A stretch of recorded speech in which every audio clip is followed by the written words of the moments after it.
Hello and welcome to the Alabama Public Health Training Network. Thank you for joining us today for our program, Men and HIV, Start Talking Alabama. If you have a question, about anything being discussed today, please call or email during our broadcast. The phone number and email address are on your screen now and will appear later in the program. Also, the sign-in sheet and evaluation are available online. You will need to register for this program in order to access those materials. Continuing education credits have been approved for nurses and social workers for today's program. In order to receive credit for this training, you must watch the entire program, then complete and return the sign-in sheet and evaluation. While content may continue to be relevant, CE credit will only be awarded for 1 year for nurses, expiring on June 30th, 2016, and 2 years for social workers, expiring on June 30th, 2017. I am Geraldine Powell with Alethea House, and I would like to welcome our faculty presenters today. London Benton is an HIV advocate. Warren Dates is a peer mentor with Area 5 of the Alabama Department of Public Health. And Brandon King is an intervention specialist with the Elite Project at AIDS Alabama in Birmingham. Welcome, everyone. And now we'll begin our program with London. Good afternoon.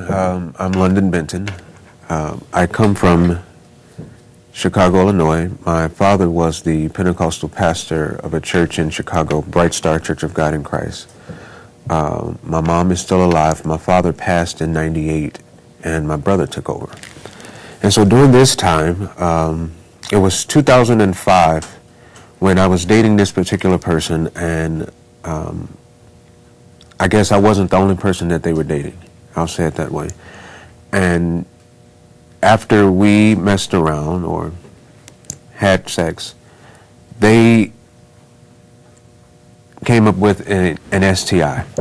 And so they called and they said, well, I'm burning. And so I'm 23. I'm like, burning what? Put it out. Why are you calling me? And I said, well, I'm not burning. So when he explained what was going on, I said, well, you need to go get that checked out. Telling him that, but I had never been tested. And so when he went and got tested, of course, at that time, you had to tell everybody that you had slept with for 6 months or so, and they'll call them back so that you won't have to.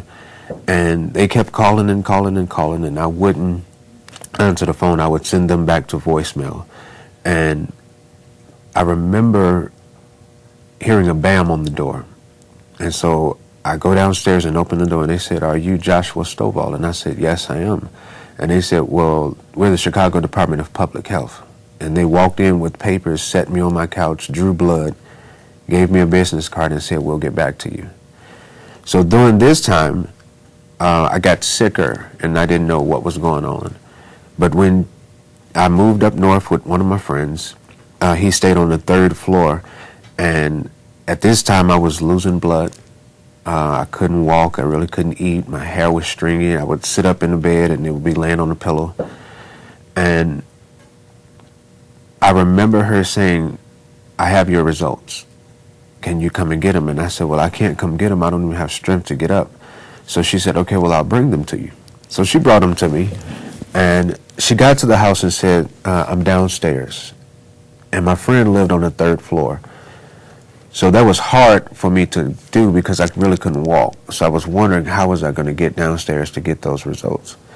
So I go to open the door and turn the knob. And as I'm turning the knob, I tell the Lord, I said, "Lord, if they say that you won't put more on us than we can bear, and if that's the case, strengthen my shoulders." And the stairs that I got to, I slid down each step when I got my results. And she said, "Well, you don't have syphilis, you don't have herpes, you don't have gonorrhea, you don't have this, you don't have that." She said, "But you're HIV positive." And so I could see everybody else laughing and walking their dogs and talking, but I couldn't hear anything that they were saying or doing. So finally, I guess I snapped back, and she said, "I've been calling your name for about 20 minutes. And I said, "Well, you know what, just pray for me." So I got my results. And I got out the car, and the stairs that I couldn't walk down, I walked up. Got into the house, started cleaning up, made dinner, And I sat on the couch and called everybody on my cell phone and said, hey, I'm HIV positive. Hey, I'm HIV positive. I don't know if I had snapped or if that was just devastating to me and I couldn't take it. But it prepared me to do what I do today. It removed some of the stigma with me, the fear of telling people. So right away, I started telling. And I took my results to church, and my brother was preaching. And I said, well, you know what? After church, I'll let you see the results. And he said, no, you can show me. And I said, no, I'll wait till you finish preaching. So he finished preaching, and we went to his office, and I showed him the piece of paper, because I brought the piece of paper to church and just passed it around. Because I know once one person hear about it, they go add to your story, they go take away from it, and it's not going to be genuine at the end of the day. So I passed the paper around the whole church, and after he preached, he got very upset at his table. And I'm thinking to myself, why are you so upset? I mean, this is happening to me. And so everybody that I told ended up getting upset or almost losing it. And I was their comforter. And I was thinking to myself, when is somebody going to stop and comfort me? So I never had time for nobody to comfort me. So I just kept going. And after that, I wanted to know who I was and what I was carrying and what was going on in my life. So there is a center in Chicago called the Core Center. And I went to school there for peer advocate, and that was 2009, and I graduated with them. And then I met this amazing woman named Hannah Anderson, and she worked with the Chicago Department of Public Health. And so I got a chance to sit on the board, the planning council, as the membership committee for the Chicago Department of Public Health, and was the youngest guy or youngest person there. And she opened doors and led me to different people that caused me to do some amazing things in my career that I probably would have never done. And so once I joined the Chicago Department of Public Health, she hooked me up with a lady named Mary from the University of Chicago. So I went there and started working with them. They had a program called Call Me Project, where they bought all of us cell phones. It was like 4 or 5 youth. They bought us cell phones, and they said, you know, if you meet somebody on the street, pass out a card and say, call me. You know, and that's how we were doing the Get Into Care Act. And after that, I moved to Georgia, and that's when I met Warren, who has played a great part in me stepping out and being who I am today. But with the family, faith, and the finances, there is a street in Chicago called Belmont. It's right on Halsted. It's typically where we do our gay pride, predominantly white gay pride. And it's so many youth out there pedaling and walking around in circles just to get picked up by somebody because their family put them out. And the family put them out because their faith told them that they were going to hell. And so if your faith tell you you're going to hell and then your family puts you out, you no longer have finances that you once had. And so now you're walking around in circles in Chicago, sleeping with people that you would have never given the time of day. But at least you could sleep in a house that night, and at least you had some food, and at least it was warm. You did what you had to do. So a lot of these older guys are sleeping with the younger guys and are not telling them that they're HIV positive. You were really just for a hookup. I don't need to tell you that I'm HIV positive. And they don't. And during the 80s and the 90s, we lost a generation of people due to the epidemic. So it's a lot of youth that are coming into being HIV positive and being gay or openly gay. And we have an older crowd who's been gay and they're still not open about their status. And so when the younger people meet these older people, instead of them leading them, they're sleeping with them. And it's nobody in the middle ground that's helping them to transition from, okay, you just came out the closet, you just finding out who you are. That's wonderful. Let's lead you down a path where you don't have to become HIV positive. Let's make sure you're getting involved with the community, that you don't have to put yourself out there, because if you get involved with the community, there's a job right there. So there's your finances right there. And so by my father being, like I said, a Pentecostal pastor, when I found out, he was deceased already, but the church still had the same mentality. And it was deemed that it was a judgment from God, and most people would walk up to me and say, well, you know, if you change your lifestyle, God will heal you. If you stop sleeping with men, God will heal you. And so at that point, I started wrestling with my sexuality, because I'm like, okay, well, if God will heal me if I stop sleeping with men, then maybe I don't need to sleep with men. Maybe this is wrong. But I knew who I was, what I was. That just wasn't going to happen. And so I said, well, if he going to heal me, he got to go about it another way. And so so he did. But the family in my life, my mom, and if she was here, she would be screaming, talking about it.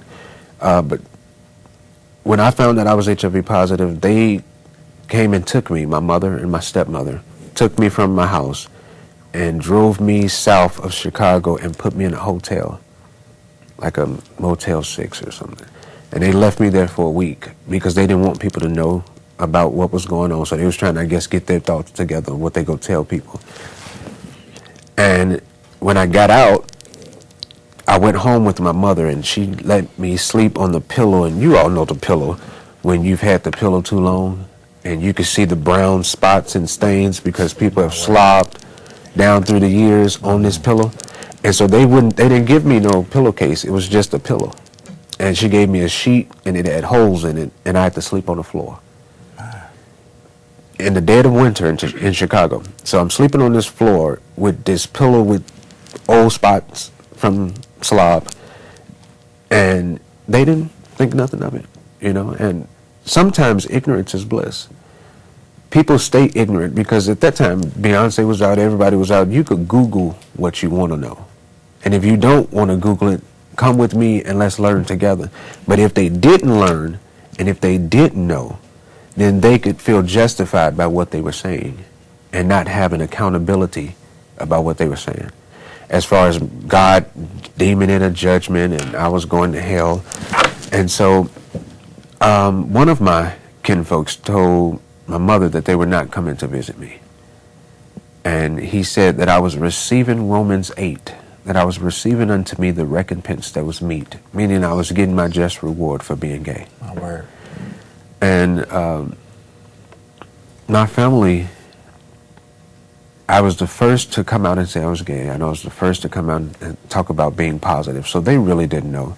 I had to wash up by myself, use a separate bathroom, separate this, separate that, paper this, paper that, and bleach became the new aroma for the house. So anytime I went to the restroom, bleach. Anytime I took a shower, bleach.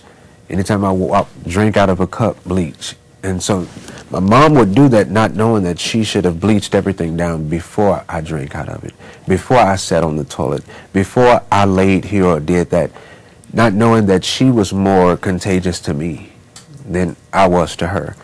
But that was an ignorant part of the stage of my family. Thank God they have progressed. Like I said, my mom, if she was here, she would be shouting, telling, well, tell him what I did to you, you know. So I'm typically have to hand her the mic and say she'll finish the rest of it. Because I try to make it cute, you know, so it won't bother her that she did that and that she was a missionary in the church. Not only were you a missionary, but you were my mother. Someone who I feel like should have covered me during that time, didn't. And she didn't cover me, not because it just wasn't in her to cover me as a mother, but she sometimes didn't cover me because of the faith, because of people saying that it was a judgment from God, because she feeling like it's a judgment from God. So they've come full circle with that recently. You know, she's done the AIDS walk with me, and my whole family is walking, and the pastor of the church, who was one of the people that was dead against me, who was my brother, he's done the AIDS walk. You know, and I'm so proud of that. As far as the faith is still there. The stigma is still there with church. And any religion, most religions, speak against homosexuality. And most religions feel like if you are HIV positive, it's a judgment of some sort. And me growing up Pentecostal, Church of God in Christ, that just was not heard of. You know, and the church don't mind you being gay. I'm going to get stoned from this one. The church don't mind you being gay. They mind you telling people that you're gay. Because they know a lot of people like the artists, gospel artists, and the people in the church who are gay. But if they don't ever say it, then they call it a struggle. But it's not a struggle. Struggles don't make appointments at 2 o'clock in the morning. Mm-hmm. You know what you got up and got dressed to go do. Nah. That's not a struggle. That's a strategic secret. And so when you start to tell who you are and when you accept who you are, that's when the church calls it sin. Mm. As long as you don't accept it, they say you're struggling. And with the people, the youth that are in Chicago, the youth that are in Tennessee, the youth that are in Florida, different places that I've traveled, most of them have my same story. The family, the faith, and the finances. If not one, it's all three that led them to becoming HIV positive. My faith put me out before my family did. They said, you were gay, you can't be at my house, I don't want you watching my kids. So then I start building a family around me. But most of the people that I build the family around me, you know, if we be honest, a lot of them we've had sex with. You say you my friend or you my brother, but brothers don't sleep together. But I've built this family of supporters around me, but in the midst of them supporting me, we sleep together. It happens all the time. Oh, that's my friend. But you have friends with benefits. That's really what that is. You're not really my friend. We sleep together. And a lot of it happens right now, and I go to Belmont and Halsted every time I go to Chicago, and I look at it, and it's the same people that I saw when I was out there. And I can talk about it because I was one of the kids out there paddling. You know, and I was one of the children out there pretty much prostituting because my family had cut me off, my faith had cut me off. In those cutting me off, I was young. I didn't have finances. So however I could do what I could do to survive, I did. And it's a lot of youth who are doing whatever they need to do to survive, and it ends up killing them. Because a lot of them won't take care of themselves, even after being positive or after finding out that they're HIV positive. They don't go getting care. When I got tested, and I knew about it. You know, I did walks in college all the time. MS walks, cancer walks, I knew it was out there. But I just knew God wasn't going to let that happen to me. Because I was Reverend Stovall's son. I'm this Pentecostal preacher's kid. You know, everybody knows me. I'm like, God wouldn't do that to me. That's just not who he is. Changed my whole life about who he was and who he is. But he allowed it to be so. And when I found out I was positive, my T cells were at 79. I was a late tester. I was so late to where they made me get tested. Because if it had not been for the guy that I slept with, he slept with someone else the next day and caught chlamydia. If he had not slept with the person the next day and caught chlamydia and had to go to the clinic to tell them to call me, I would have never known that I was HIV positive. Wow. Because I wasn't going to get tested. And so my T cells were at 79. My viral load was at 800,000 plus. And in that time span that I, didn't stay in care and didn't get into care, I've had cryptococcal meningitis, cryptosporidium, esophagitis, staph infection, PCP pneumonia 4 times, shingles 5 times, giardia, cancer in 06, and just up to recently. Before I came here, I was talking to the people about me coming here, and I was in the hospital. They did a surgery, they did the endoscopy, put me to sleep, went down, took a biopsy of it, so hopefully I get the results back when I go back to Chicago. But being in care is so needed, and it's lacking people who can help the people get into care, because 9 times out of 10, and I'm going to get stoned for this too, 9 times out of 10, the people who work in the HIV department, we are the most known for sleeping unprotected. People in the HIV department, we'll go and preach, we'll do what we're doing now, and we'll go and tell everybody else, you know, get tested, blah, blah, blah, blah, blah. But we enjoy having unprotected sex. And it's typically the people who are supposed to be doing the teaching. And so who else can they look at now? If I'm sleeping with you and you are my peer advocate leader, but we're sleeping unprotected, how can you tell me to stay in care? And people say, oh, well, you had unprotected sex? Yes. How do you think I became positive? I enjoyed having unprotected sex because that's just who it was. You know, you enjoy it. And I'm not the only person. Amen. You know, you enjoy it. And so when it causes you to have to put a barrier between you as a young person, you feel like, oh, well, I can't bond with my boo, or we can't exchange love, and it's keeping us, we have boundaries. And yes, you need that boundary. That boundary is called safe. That boundary is called life, extended life. You know, that boundary is called knowledge, education. Keep that between you two. And if he want you to remove that, that's not the person you're supposed to be with. You know, and if he's engaging you into having unprotected sex, and he's still doing it, and now he's opened up your bedroom for somebody else to come in and have unprotected sex with you all, and then he gets up and go and say, protect yourself at a meeting.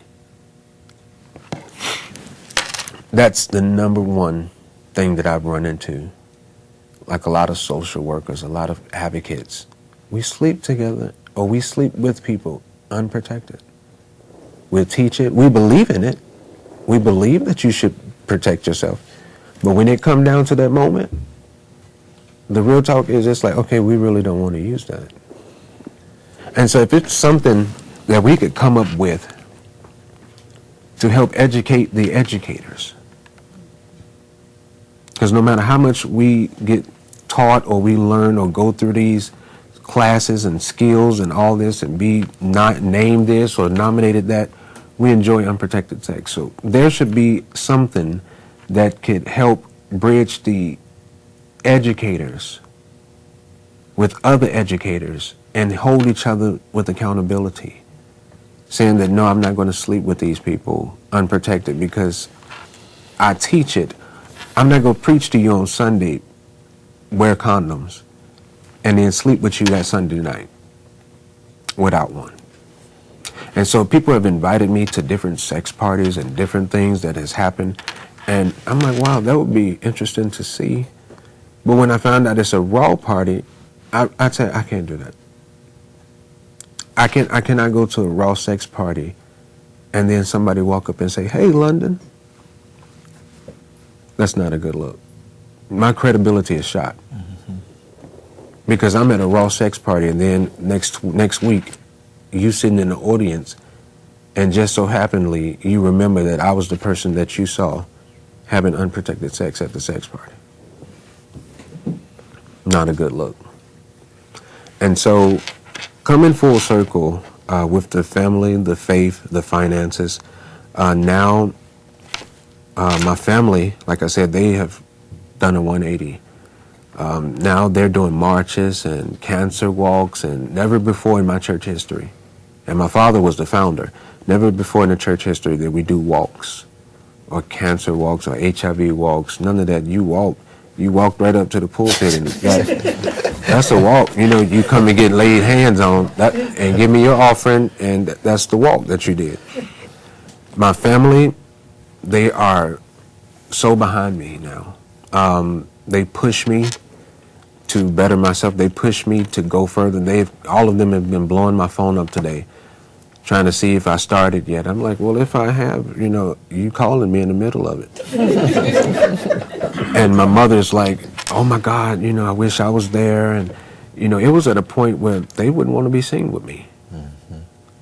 And I remember those days. I remember my mother taking her to the doctor with me for the first time, and a woman across the room coughed. My mother had a conniption. She just knew she was HIV positive. She jumped up, covered her mouth, and ran out the room. And I'm so embarrassed. I'm like, I'm sorry. All I could tell the woman was, I'm sorry. And now they go to the HIV things and functions and even help plan them. My mother did the AIDS walk, and she's chanting. And now all these people behind me that's not even walking with us, chanting the same thing my mother was chanting. And she got the crowd just going. And I'm like, wow, I never thought I would see the day. And that's the hardest thing to do as being HIV positive, to get your family on board. And it was crazy to me that I was going all over the world speaking and was changing people's lives. And people inboxing me, oh, you changed my life. Oh, I saw your interview and blah, blah, blah, blah, blah. But I hadn't changed nobody in my family. Wow. Nobody in my family was still coming to see me speak. Nobody in my family was taking me to the doctor to get educated on it. They didn't want that to be even a part of who they were. And so I still felt like even changing other people's lives, I felt like a failure because my family wasn't behind me. And they would always say, oh, are you here? You speaking tonight? I'm like, yeah. Your family here? No, they're not here. And that makes a person feel like I still, no matter who I change in the world, if I can't touch my family and cause them to change, you still feel this burden on you, like I'm not doing enough. And so now that my family is out there, and if you get them involved, get them educated, and let them know that, you're more contagious to me than I am to you. And start telling them how you can and cannot catch it. And now my mother, she goes to different hospitals, and she going to people who are positive, who are on their deathbed with hospice. She walking in talking about, oh yeah, I have a son that's HIV. But never before would she even tell somebody that she knew me. Now she's telling people about how my life has changed and how I've bridged the gap and how financially I'm better today than I was back then. And it's because I wanted to know what I dealt with. And my mom always tells me, she called me the other day, she said, well, you know that they found a cure for HIV. She's an older 68-year-old woman, so she's just really excited because she's still looking for grandkids. I told her you should probably look for something else. But she's like, oh, they found a cure for HIV, blah, blah, blah, blah. And I stopped her, and I said, well, Mom, I wouldn't take it. And so it got real quiet, just like it did now. And she was like, you wouldn't take the cure? I said, no. I said, because coming out of a family I have 17 brothers, 5 sisters. And with coming out of a family who are musical genius, a lot of them either singing nationally or they're preachers or they're both. So I was born, I'm number 16 and it's 6 under me. So I came into a family who was well known in the gospel industry. I didn't know who I was supposed to be. I didn't know what I was meant to do. I didn't know my purpose, where I was supposed to go in life. That's one of the reasons why I became positive, is because I didn't know me. I didn't know I should love me. And I was so busy looking for others to pour love on me, I forgot to love myself.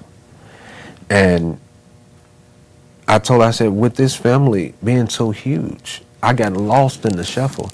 And of course, my mother goes say, well, God called you to preach. No, he didn't. No, he didn't. Because if he come back to his church, it wouldn't be but me sitting there, because I'd be cussed the rest of them out, put them out the church.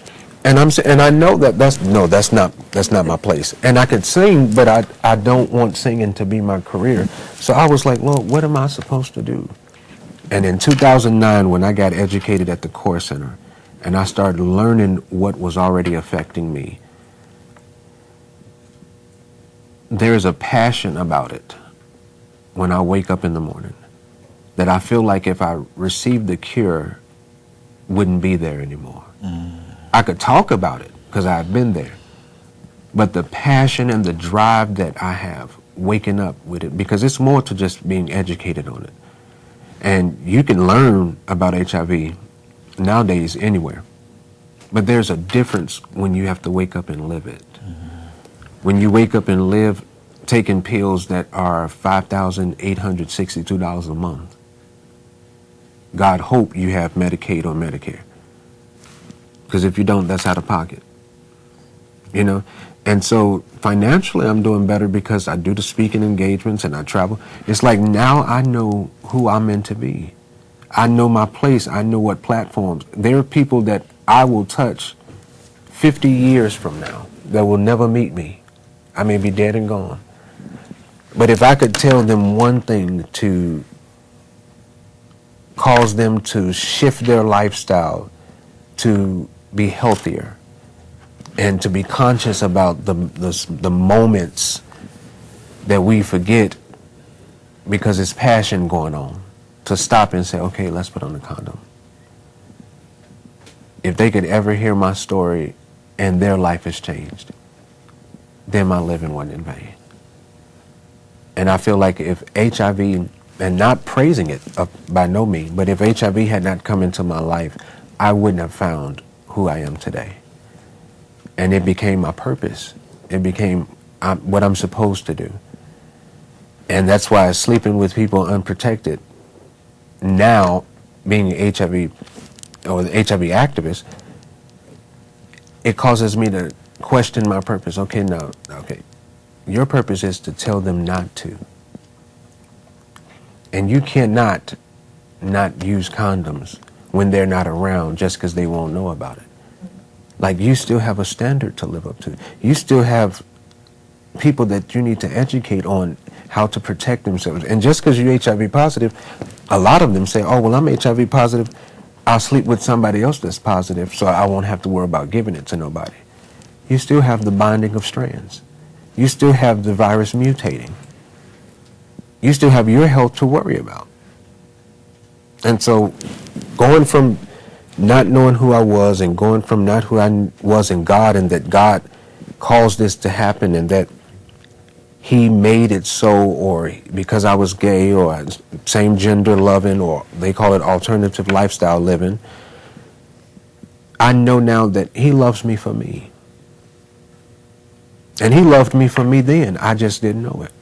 And I grew up around people who kept this box around God, that God could only do so much. And the rest of it you had to do. So I felt like I had to beat myself up, because every morning I would wake up and say, okay, I'm gay, I still like guys. God don't like me. I'm gay, I still like guys. This is a judgment from God. I'm gay, I still like guys. God is not going to let me in heaven like this. So every day I would try to change that, and then one day I had to realize that's just not going to happen. And I had to be okay with that. And I had to understand for myself that I serve a God that loves all. And he loves you right where you are. And Paul, you know, when he was with the church, they told him about changing one of his secrets or his struggling systems that he went through. And he said, I went to the Lord and I went three times asking God to remove this thorn from my flesh. And he said, but God answered back, my grace is sufficient. Mm-hmm. His grace is more than enough. And it's a lot of people who are positive, sitting in the church benches, can't reach out to the church because they forgot that his grace was sufficient. Can't reach out to their minister because the minister is not showing that his grace is sufficient. Mm-hmm. We have people sitting in the benches, paying all their tithes, all their offerings, giving their life totally to this church, but can't tell the next neighbor next to them that I'm suffering from HIV, or I'm suffering with not having money to buy my medicine. And they're bleeding, sitting in the church bench, and nobody is there to bound them up. Nobody's there to heal them, because they can't talk about what they do privately at the church because it's not acceptable. And they don't receive it if it's you sleeping with a man. Now, if you slept with a woman and contracted HIV, it's totally different. If you get cancer, the church will bag you up. But it's very rare do you hear a pastor say, we're doing something in the HIV community. So if we can get in the black community, pastors that will stand up to help in the HIV community, in the black community, our family and our faith are the pillars of our community. And when your family has turned on you and your faith has turned on you, where does that leave you?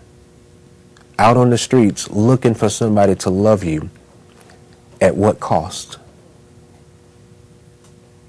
At a cost that you probably couldn't pay for.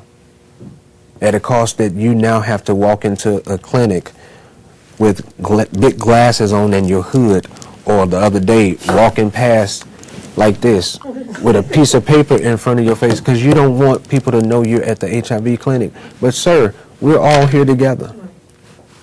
The problem is, you're not ashamed that you're here. You're ashamed that when we walk outside, if I had met you at a different location, you wouldn't have told me you were positive. So now you're dealing with something internal that you have to deal with. Not that I'm sitting here with you, because we're both getting the same medicine in the same bag. I was walking to the Core Center one day, and this guy that I grew up with, knew him for years, got off at the same train stop. And I said, oh, well, you going there? I'm going there too. Oh, and I'm going there just to pick up my friend medicine. We're going in the same building. You don't have to lie and say you're going to pick up your friend medicine, because they're not going to give you your friend's medicine. You weren't smart enough to even look up the lie you was getting ready to tell me. So be okay with it. And once you be okay with you, and I started a campaign in Chicago called Love Will Keep You Alive. And I know that now because the love that I receive from my family now, it means more to me today for them to love me than before I was positive. Because now I feel like they don't have to, and they do. When at first I felt like you had to because you was my mother. But I learned that your mother don't have to love you. I learned that your family don't have to love you. And it's okay with them not loving you if you could love on yourself. And so love will keep you alive. God will keep you alive.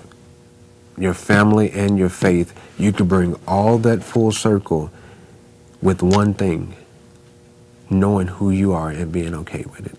Because when you know who you are and what you're meant to do, whether those three ever line up, it won't add nor take away from you, because you're already complete at the end of the day. Family, if they don't love you or be okay with you being positive, that's fine. If they don't love you because you're gay, that's fine. If they never help you pay another bill, that's fine. Because at the end of the day, you'll know who you are. And you won't have to subject yourself. There's a pastor that I met in 2006 in Atlanta, who I met during the first year of me finding out I was positive. And he sat me down and he said, London, never cut yourself in half to make somebody else feel whole. And he said, when you walk into a room, don't leave 2/3 of who you are standing outside the room because the whole you offends them. He said, when you walk in, the gay boy should walk in, the bisexual man should walk in, the singer, the preacher's kid, everything about you should walk in at one time, because there's somebody way in the back of the room that needed you to bring all of you in so that they could eat off you and gain hope. And so you don't ration yourself off and cut yourself in portions to make everybody else feel like they're whole around you. Because when you walk in, there's somebody that's going to need that gay boy to walk in, to know that you could be the face of hope. They're going to need everything about you to walk in at one time so that they could pull from you inspiration, so that they could pull from you, this dude made it in spite of. But if you leave half of you outside the room, they're going to go home just as empty, because you decided to leave half of you out so that you could be accepted. And when he told me that, I said, wow. And he pretty much grew spiritual, kahunas with me. And he caused me to love myself. And he calls me to be okay with who I was. And the day that I tapped in about being being okay about who I was, where I was going, my life started falling into place, because even the family members who didn't, and who still not, as supportive as I would want them to be, it's okay now, because I support myself. I'm okay with who I am when I wake up. I'm okay with who I am when I go to sleep. And the family will come together.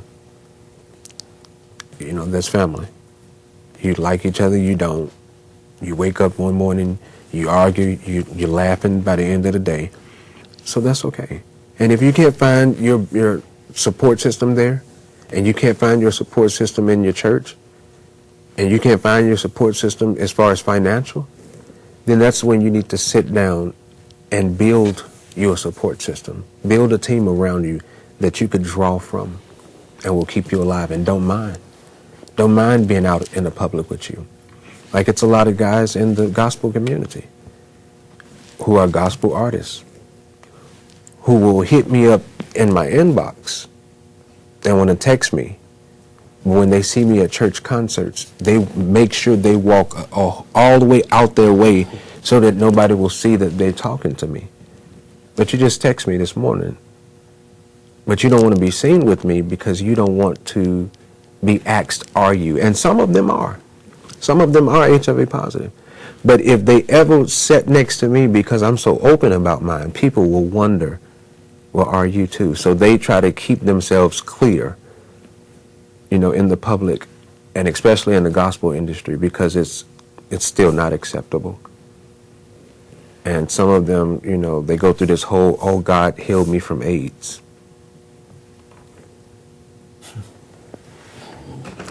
And I just look at them and say, well, that's a blessing. Whatever you need to help you live. Whether it's a lie. If it's helping you live, go ahead. But don't use it at the extent of other people. And I think about the people who were born HIV positive. You get up and say God healed you from AIDS, and you slept with somebody willingly without a condom. This person was born HIV positive 30 years ago. But God looked past him to heal you. How do you think that make him feel? His faith is not strengthened now. His faith is weakened because he feel like, oh, well, God can heal somebody who's in the public eye from HIV, but I cry out to him every night to heal me, and he don't. What do you say to him? How do you bring his life full circle? With a line, you know, and it's like, the most you could say to him is, love yourself. Become who you were meant to be. And if I could tell anybody anything, it would end on, outside of love will keep you alive. It is Bishop O.C. Allen out of Atlanta, who I call him my dad, when he sat me down that day and said, don't cut yourself in half to make somebody feel whole. And that caused me to stand up and fight for what I believed in. And because I stood up, now my family stands up. And because I stood up, now my faith stands up. And now my finances stand up. I don't have to lay down with you now because I need somewhere to live. I don't have to lay down with you because I need food to eat. Because now I'm okay. Took a while. Took a good while. It took being sick, dying 3 times. It took all that. But when I got up and realized that everything that happened to me happened for a reason, so that when I walk into a room and it's somebody way in the back who have died or who has had cancer because of HIV, I can reach that person because I've been there. I could talk to them because I know what it means to wake up and your pillow is full of your hair. I know what it means. And I know what it means, but I also want to walk into a room and be the face of hope. That you don't have to hold your head down. When you walk into a room, all of you should walk in. And whether I told you all I was HIV positive or not, I don't look it. HIV don't have a look anymore. Back in the 80s, yeah, you could tell the wasting and all that. If somebody died from the complications of AIDS or from AIDS now, most of the time they just stop caring. Because it's help, it's medical assistance, it's all out there. The medicine is amazing. If you take it, you're good. But love on you. And that's pretty much it. Thank you so much, London. That's a lot of information. And just a very, very in-depth way of looking at it, and it allows us to see much more than just, the status, and really bring in faith, family, and finances together in the story of HIV and living with HIV, and also living as a gay male. We're going to turn it over to Warren Dates, and you would just start whenever you're ready. Thank you. And you do have a calling to be a preacher. You just don't know it. But today they have asked me to come and serve in that role. Can that be That's the beauty of live TV. But my story is very unique. A lot of what you touched on, London, is unique to me. My sexual behavior began at the age of 13. I was molested by someone that I trusted very well. The boys club director. And my parents didn't believe me when it happened. It took my uncle who lived next door to us realizing that my cry was genuine, from my mother who worked in the medical field at the time to take me to the physician she worked for that evening, and him giving me my anal exam or rectal exam to find out that I truly had told her the truth. Understandably, because as a kid I was very quiet, shy, but yet mischievous. So it wasn't hard for my mother not to believe some of the things that I said as a kid. But, it's very difficult when someone comes to their parents to say that they've had this incident, yet their parents doesn't believe them. And so then we fast forward to my teenage years and the first sexual experience with a female that I had.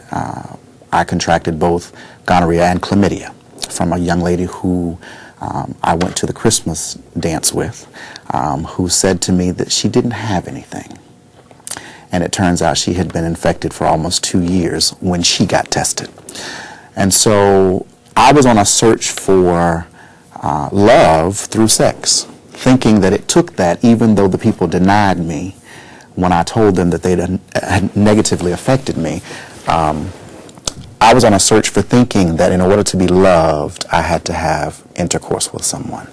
And so I teetered back and forth a good portion of my life, both with men and women, and got my diagnosis. I call it just because God said it was time.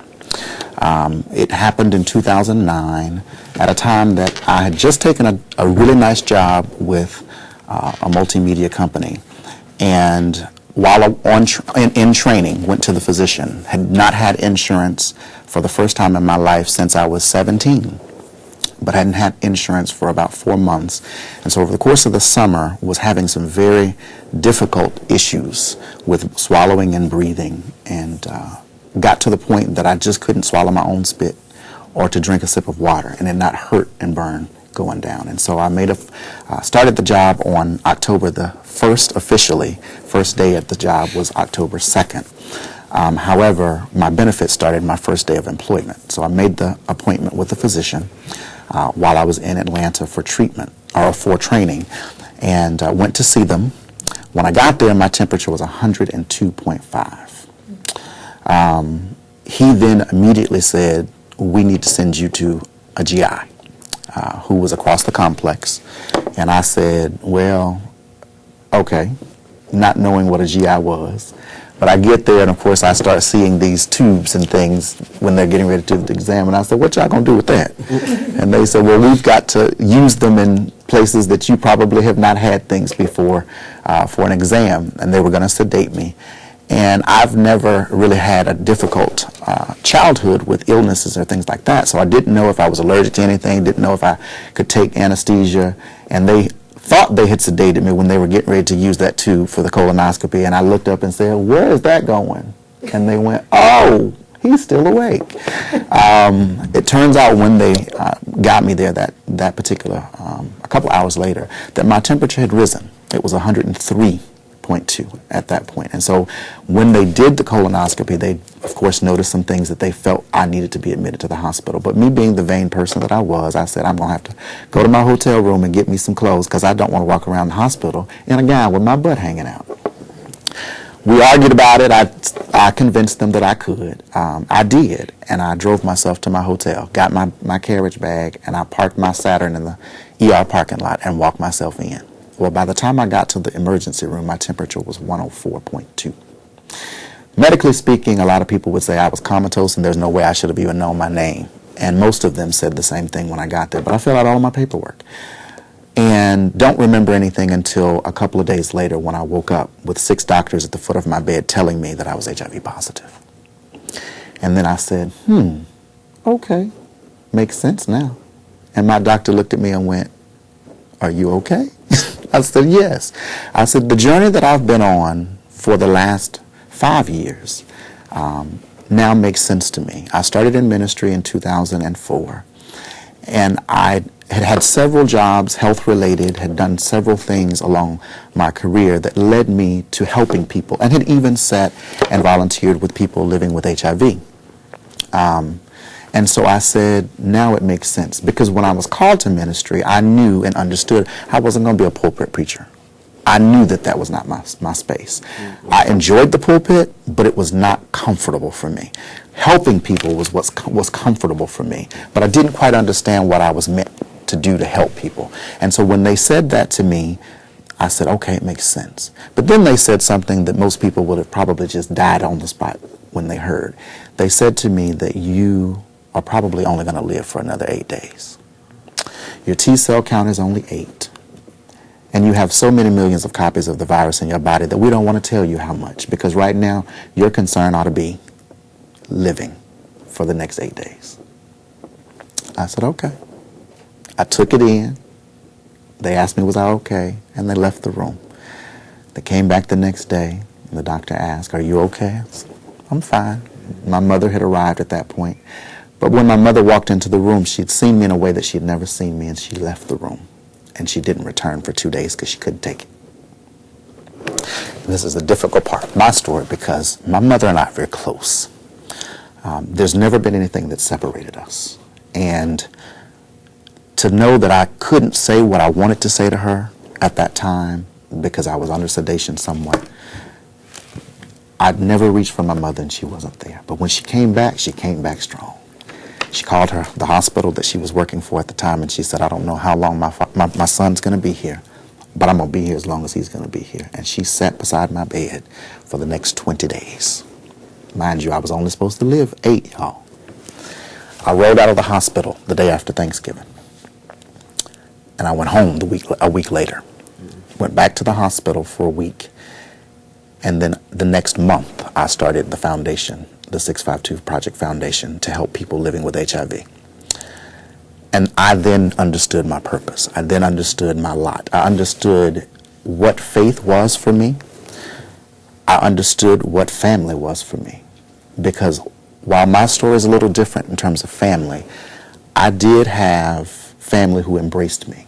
We've always been pretty close. They didn't quite understand what was going on with me, but they did love on me. But then we had some challenges too, because they feared the worst. It was years after my diagnosis before my father would answer the phone behind me. And he tells me to this day, it's because I didn't know better. And when you don't know better, you can't do better. But when you know better, you're supposed to do better. And so it's been an interesting road, even with my family becoming educated. But I will say that they're fully on board at this point in my life. I ran for public office year before last. For the first time in my life. That was always a goal. And I stood on the platform of my HIV status, and I stood on the platform of being a bisexual male. because it was at my diagnosis that I came into the reality of who I am. It was at my diagnosis that I came into the reality that the church can't define me, because God said in his word that he created us all in the likeness of his own image. It's up to you to interpret what that image is for yourself. It's not up to a denomination. It's not up to a preacher, pastor, elder, deacon. It's up to you. For God so loved the world that he gave his only son. And we are all created in the image of that son. And so therefore I know that I can stand proud, stand firm, that though HIV infected and though not traditionally accepted, I am somebody. That's the message that I share everywhere I go. If there's nothing else you ever learned from me, know that you are worth something because you are created as something. You are somebody, regardless of the challenges you may face, regardless of the diseases that you may inquire along the way, regardless of the financial difficulties that you may face. You are still someone because you are something that was created. And so that's the message that I'll leave with my brothers today, is as we have to begin this conversation and start talking, we have to understand that we are our own definition.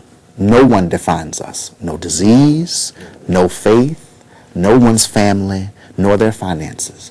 Everyone is someone, and therefore they need to stand firm knowing that they are someone. That's real. And let's church say amen.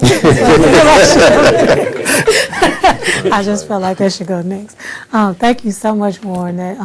That definitely is an encouragement for everybody. You know, not just for bisexual or gay males, but I mean for all of us to know that we are somebody and to know that we have a purpose regardless of what challenges we may face. All right, so I'm going to turn it over to Brandon, and if you will just tell us your story and share with us what you want. Okay, so I'm Brandon King. Hello, everyone. I'm quite goofy, so that's kind of how I share my story in a comedic aspect. So I originally am from Birmingham, and I want to say, like, growing up, I was always curious, just about any and everything. And I just remember I was around, I want to say, like, middle school age, and I had got, like, pamphlets in the mail about STDs. Mm-hmm. And I just remember my mom was like, what's going on? And you know, why do you want to know about this and why you want to know about that? And for me, it was just like, well, I just wanted to be smarter than everybody. I just wanted to go back to school and to let people know, hey, I know this. So, so I would like just, you know, be up in the middle of the night just reading about this. And even though I couldn't pronounce chlamydia and gonorrhea, you know, at that time, but I was like, you know, you read stuff and it's telling you like, oh, you might be burning here and discharge here. So you start looking at yourself and like, ooh, I ain't got that. I don't have that. That's not going on. Okay, so I'm clear off that. So it wasn't until fast forward, I want to say like college, and I was talking to someone and we hit it off quick, fell in love, and I just remember I was like, hey, you know, I think we should just make this official. And they was like, yeah, well, before then, before all that, it's something I want to tell you. So I was like, so you talking to somebody else? You cheating on me? Like, what's going on? Like, I've been kicking out, you know, I barely had a job. I have a little money. I bought you stuff. What's going on? So they was like, no, I'm HIV positive. And during that time, like, Rent came out. So I was just like, you know, the whole movie, and the guy had died at the end. He had HIV, and I was watching like TV shows, and every image of people I saw with HIV, they always passed away at the end. And everyone who knows me know that I am so melodramatic. So I just remember running into the bathroom of my dorm room and just screaming like, why? Oh my God, you know, like, ah. And I snapped, got myself together, and I came out and I was like, yeah, you know, we can do this. I'm good. And I'm telling myself like, we can do this, we can do this, we can do this. And as we were like leaving, because we were going to go to dinner, I just remember like walking to the car and just like crying again. I was like, I don't want you to die. And he was like, get it together. And I was like, I'm together, I'm good, I'm good.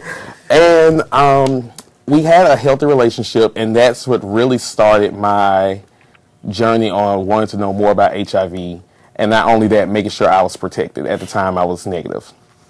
We were together for about almost 2 years, and we remained friends. And even after we broke up, I continued to keep getting tested every 3 months. By the time I met him, he was just starting medication, so I was with him through the whole process of him finding out, and well, not him finding out, but more so with him starting medicine and everything of that nature. So every time he went to the doctor, I went with him. So when he was getting his checkup, I was getting tested. So we broke up. I continued to stay on the every 3 month cycle of getting tested. Fast forward, my grandmother's cancer came back. She had ovarian cancer back when I was in middle school. Her son, my uncle, passed away a year before, like in 2009, of brain cancer. The stress from her losing her child brought her cancer back. So it was like February 2010. I want to say October 2010. The cancer came back February 2010. By October 2010, she passed away. 2011, I'm sorry. And anybody, especially in the black community, know, like your grandma, your mima, your big mama, like that's who you're close to. Like my grandma would always say, you were my child and your sister was your mama child. I just believe you was for me. It just happened. It just came out wrong. And I just remember like all this time just seeing like my grandma just like in the hospital bed just wasting away, and just thinking like all these memories that we would have. Like we would talk to each other, like, you know, I'll call her in between classes when I was just starting college. We'll have like debates on like, is Oprah really gonna marry Stedman and why she waiting so long? Like things like this is what I was accustomed to with my grandmother. And when she passed away, like I felt like a piece of me went in the ground with her. And from that, I had a real like nervous breakdown. Like everybody could tell that like I flipped. That's where the drinking came, the smoking came, and it got to the point where I was going to class drunk and high. I was leaving class, going home to get drunk and high. I was partying every weekend. I was the type, everybody knew I was like the homebody. The only time I went out was if you had a birthday, or if it was just like something that like the Greeks was doing that weekend, and we was just like, oh, we want to check it out. We want to see who's going to be in there. So other than that, I was at home. I was watching Netflix. Everybody was at my house playing Xbox. And for me, and for everybody, was like, well, Brandon's, you know, want to go out again? Oh, we just went out yesterday. Like, what's okay? So they was like, well, okay, let's go. And I end up partaking in risky behavior. I was dealing with 2 people at the time, and I was still keeping on that same 3-month schedule. So when she passed away that October, I got tested, and my test was negative. Got tested again that January, the test came back positive. And I just remember sitting in the office, and the lady was like, Mr. King, I just have a question. And I was like, yeah. And she was like, did you try to get HIV? And once again, everybody knows me. And I was volunteering with the agency that I got tested with. So she saw me a few times before, so I kind of looked at her like, what? Like, you really? We really going to go? Okay, we really going. So I was like, no, why did you ask that? And she was like, well, you're just a little too calm and it's scaring me. And I guess that was just because of the fact of me living, or I guess me having a relationship with somebody who was already positive, and I already know what they were going through. And plus I was already educated early, knowing what I already knew. But I just really sat there and I just really had this why me moment. Like, how did I let this happen? You know, I'm usually the one on top of things. I'm usually the one that lets people know when you're wrong. I'm telling you this goes here, this supposed to be there. So how did it just happen to be me? So I just know later on that week, they was like, well, we're going to take you over, we're going to draw some blood, and we're going to wait about a week and a half, and we're going to come get you some medicine.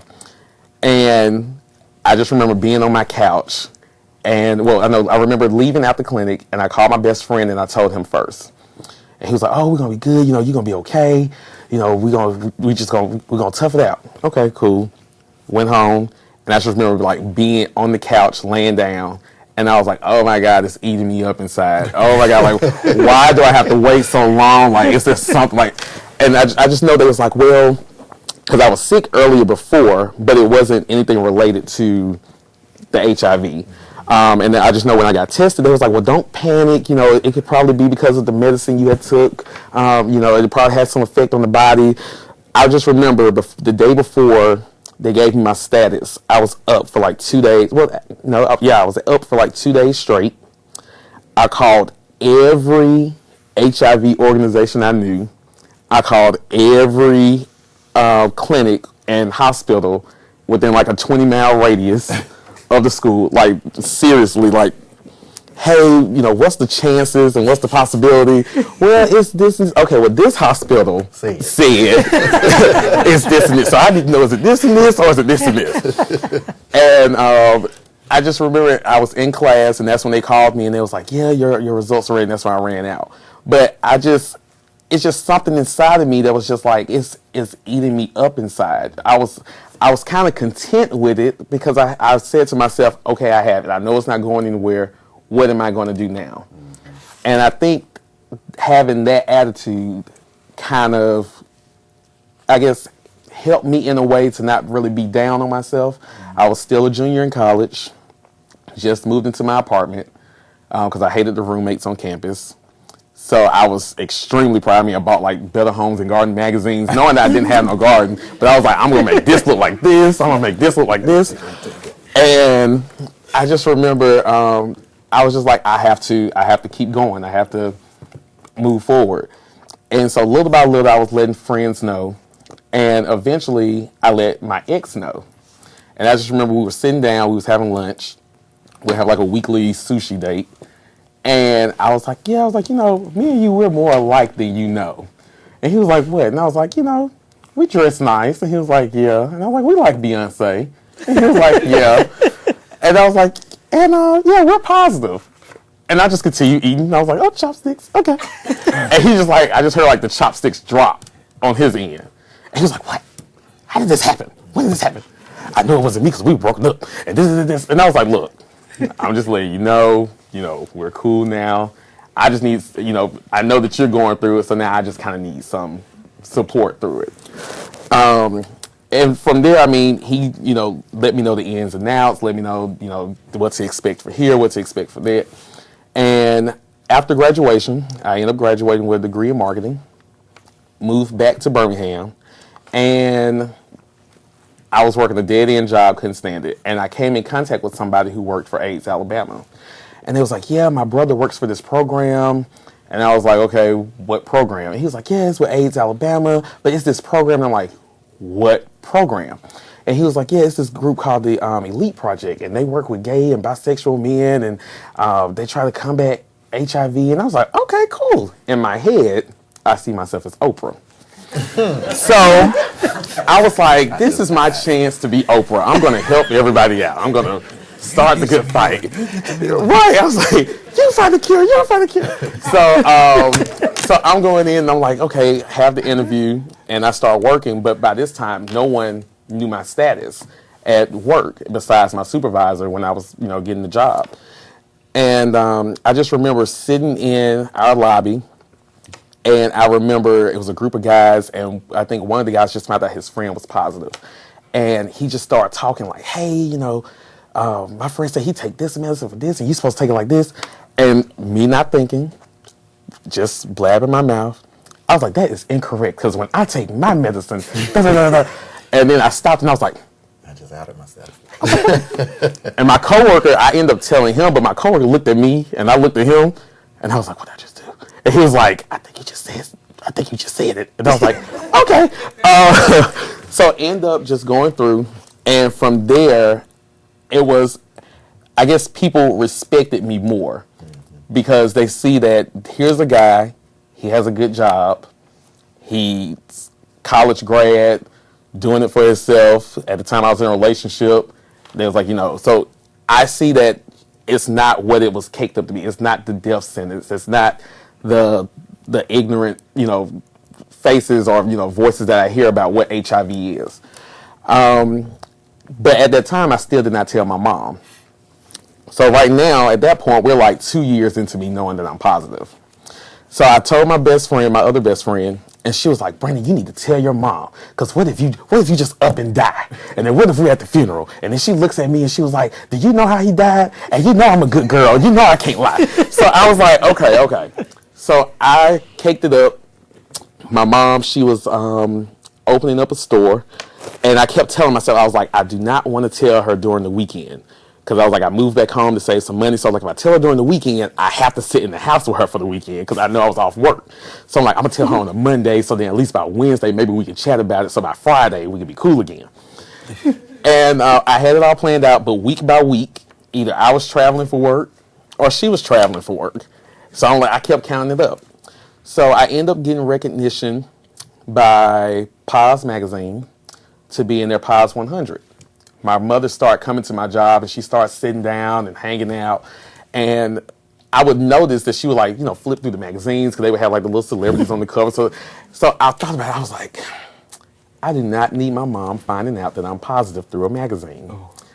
So I'm sitting there and I'm like, okay, I'm going to do it. I'm going to tell her. So one night, her and her boyfriend, they was exchanging words about the store and stuff getting up. And it was like 2, 3 in the morning. And I just know I just got waking up out of my sleep. And I just remember them calling me into the living room and they was like, Brandon, tell them that I'm right about this. No, Brandon, you tell her. So I was like, look, sit down. I am positive and I don't need this stress. And then like everything had paused. And then my mom was like, well, you still gonna come help me at the store. So I was something like, in my head, I was like, again, being melodramatic. I was like, she don't care. Like, she didn't say anything. She didn't care. So then I texted all my friends, and I was like, code red, Terry knows. Code red, she knows. And then next thing you know, like, I was getting FaceTime calls. I was getting phone calls. What you mean, Terry knows? I was like, she know. She know. I was like, yes, she know. So, like, for a good, 2 or 3 days, it was like war zone, like, how are we going to talk about it? And I just remember going to work the next day, and my sister calls me, and she was like, hey, and my sister never calls me. That's just the kind of relationship we have. We don't speak. We know each other as alive through Facebook and Instagram. So she calls me, and she was like, Mama told me. And I was like, yeah. And my sister's like 2 years younger than me. Well, how many other people know? And I was like, friends. So you telling me that friends know, and I'm up here in their face, and I'm laughing with them, and they ain't going to tell me? I was like, well, it's not their responsibility to tell you. Well, how long you know? What if you sat here and died and we ain't know what happened? And then I was like, well, I'm good. I'm taking medicine. I've known for this long. Well, do you know who the person is? Do you know where they stay? Do we need to drive up? And I'm like, we're good. Everything's squared away. Just know this is what it is. And we go from there. And I just remember my mom texting me, and she was like, well, we can talk about it if you want to. And knowing that she was still heated over the exchange with her boyfriend, I'm like, no, we're going to talk about it when I want to talk about it. And we're just going to wait till everything calmed down. So eventually we spoke, and I was like, hey, I have a doctor's appointment coming up. Would you like to go? Me thinking that she wasn't going to come, she ended up coming. And you could tell she was kind of scoping everything out, was kind of uneasy. And it's enough, I find that it's enough when you tell the person that you're okay, but they need validation from someone else that you're going to be okay. So I told her, I was like, well, this is what it is. I take this one pill. I feel good. I feel great. And because I caught it early, due to constantly getting tested, I didn't have any symptoms or side effects or anything like that. So it wasn't until the doctor let her know, hey, he can live a healthy lifestyle. I think when she said that, that's when I could see my mom, eyebrows, go down, okay, everything is good. And she was asking questions, and I was like, oh, go ahead. Ask another one. Go ahead. And we went out to lunch, went out to dinner later on that night.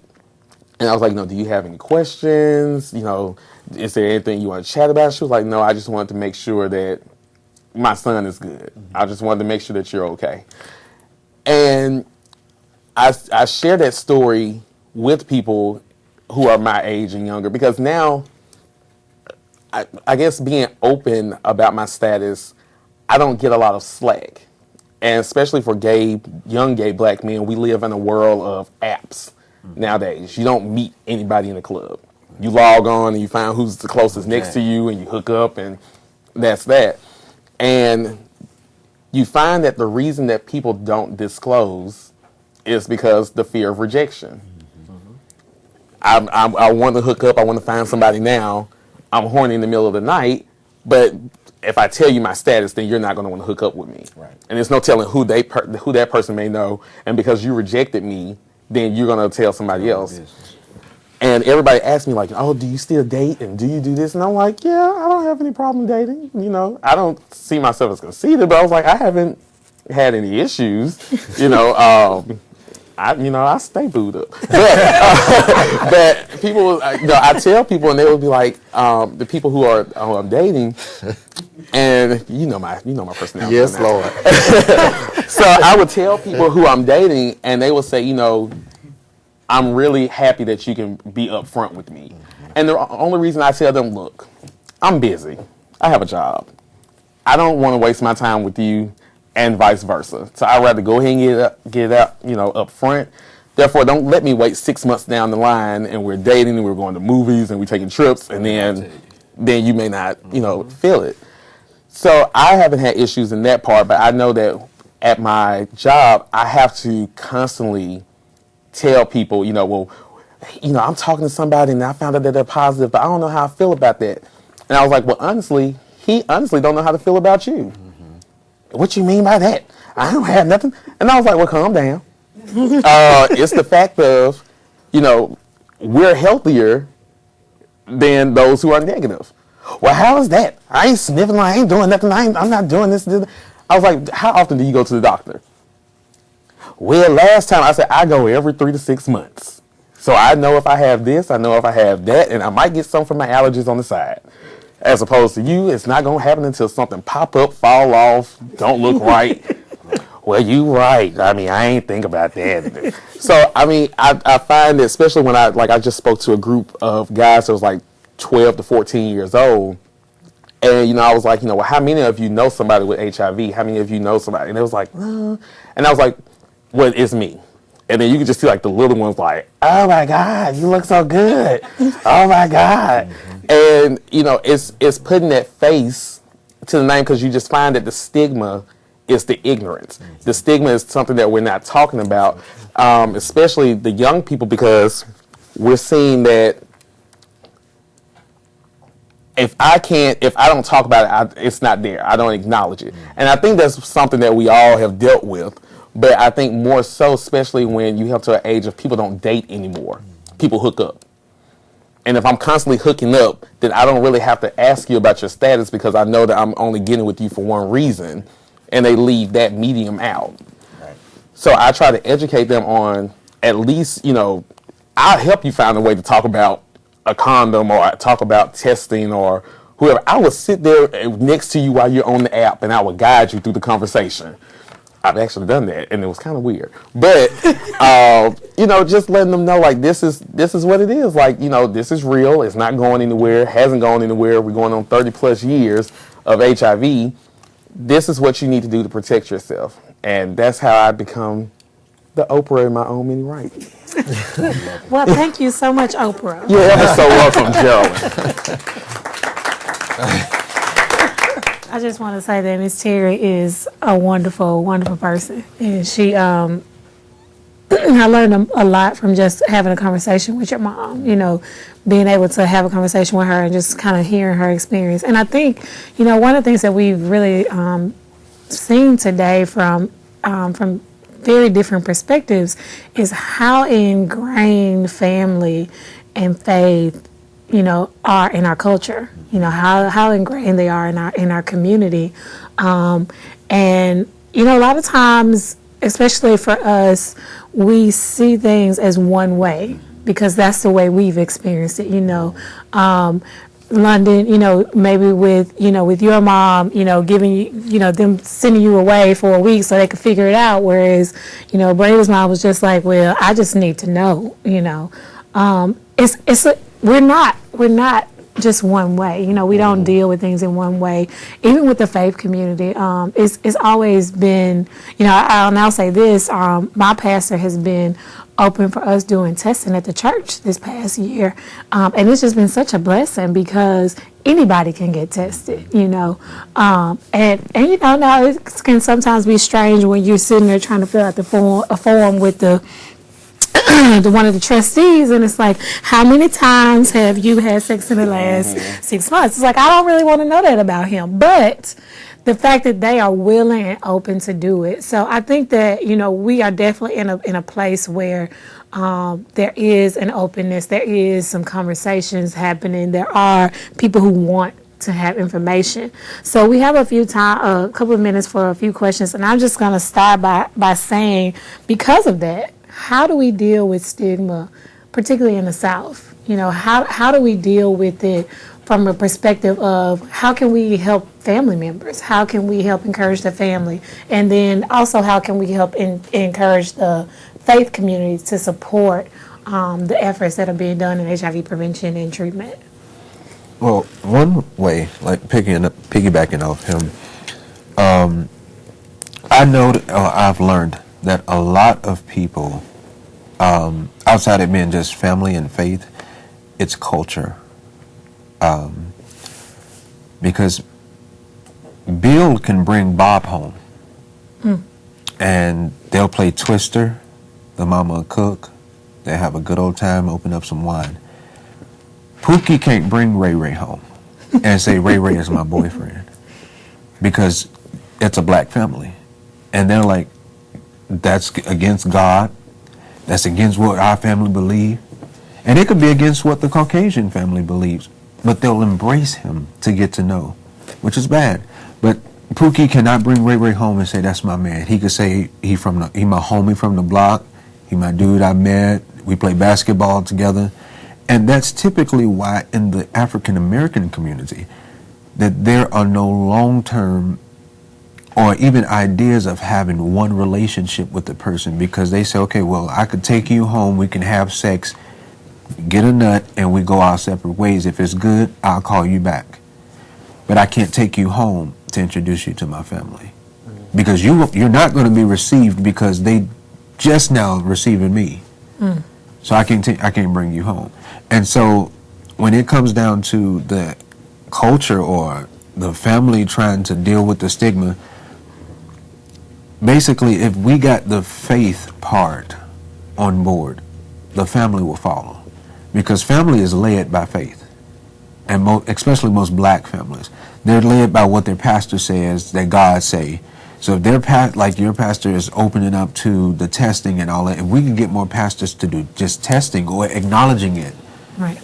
you know, and they'll mind preaching and say God can heal cancer, that's about it. They're going to stop there. It's very rare you find a minister that'll say, and God can heal AIDS, because he don't want to touch that, because him touching that make him feel dirty. But if somebody got cancer, they didn't catch it sexually, so it's okay for us to touch that, and I won't be judged by us touching that. So if we could get the faith part on board, the family will function with the church. And I'll expound a little further, having been a part of the faith community now for over 10 years. The community itself, the brotherhood, if you will, and we're now just embracing female ministers and accepting the fact that God can truly call women to spread the gospel as well.